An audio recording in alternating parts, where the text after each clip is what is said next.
I'm so excited to share that I have officially finished my first book of the year, and it is immediately a favorite. It's this book, And Every Morning the Way Home Gets Longer and Longer, by Fredrik Backman. This is actually my first ever Backman book, which my sister recommended to me. It follows a grandpa who is struggling with dementia. Every day, his memories get fewer and more distant, but at the same time, he's getting more lost inside his own mind and less anchored towards reality. In the beginning, we see how his grandson Noah is telling him not to be afraid when Grandpa wakes up not knowing where he is. And I love how Backman triumphed in evoking these two perspectives. First, that sense of dread that comes with getting lost inside your own mind and finding it hard to ground yourself into reality.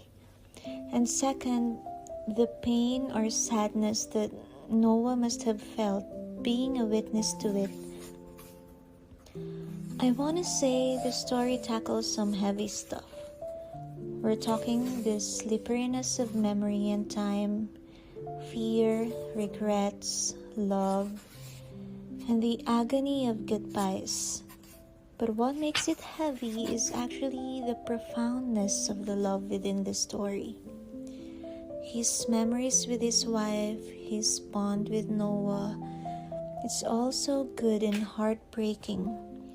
Not to mention these beautiful tiny illustrations of what exists in Grandpa's mind and memory. Backman writes in this whimsical, surreal, and dreamlike fashion that the way he describes what's happening inside Grandpa's brain is just nothing short of captivating. Just listen to this. The ground around the fountain in the square is covered in hard stone slabs. Someone has scrawled advanced mathematical calculations all over them in white chalk.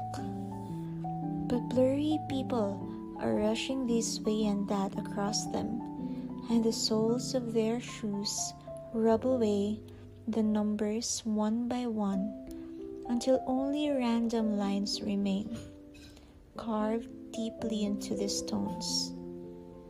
Fossil equations. The dragon sneezes in its sleep. Its nostrils send a million scraps of paper covered in handwritten messages flying across the square. From that one paragraph alone, we catch this blurry glimpse of his entire life, his younger years as a mathematician, his life as a husband, and his heart as a grandpa. But at the same time, we see how his illness is just stealing it all away. It's like he's watching his own world get erased. People are being forgotten. His life's work is pulverized into ashes, and everything about his memories is just getting mixed and messed up in this surreal, heartbreaking way. Most of the time, I was just hoping he was entirely unaware of this forgetting thing and completely numb to all of it, because it's just too much to think how scary it must be to know you're fighting a battle you've already lost from the beginning, and there's no escaping it.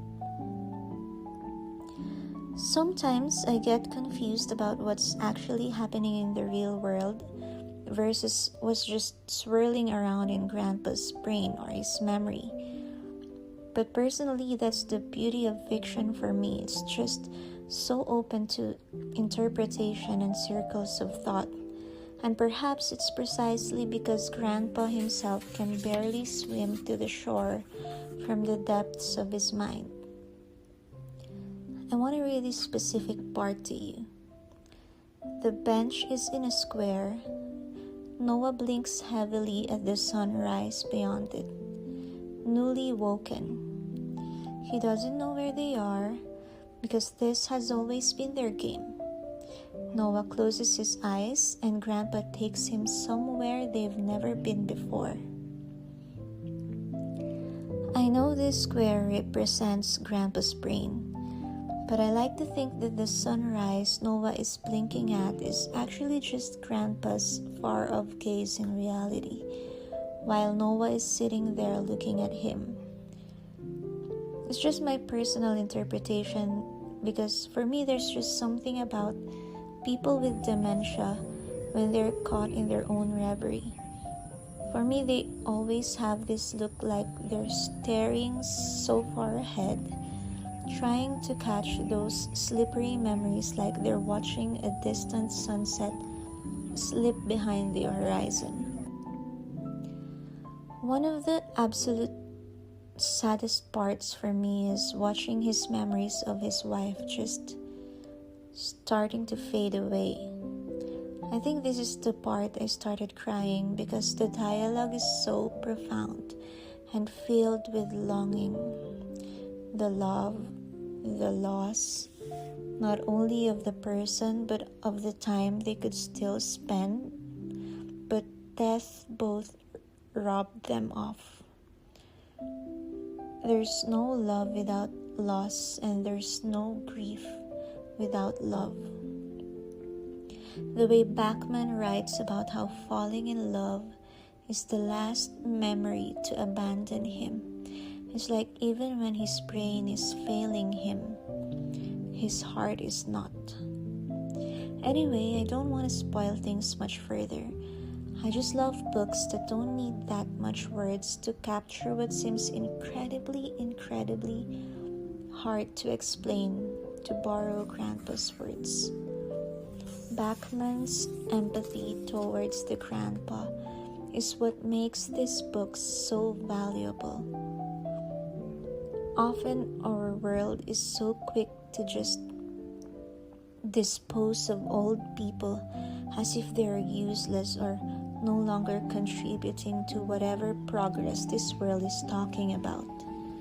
But here, even through the fog of forgetfulness, we see his wisdom, his pure humanity, and most especially the things he imparts to Noah, like their shared love for mathematics and space, and those beautiful stories and moments together.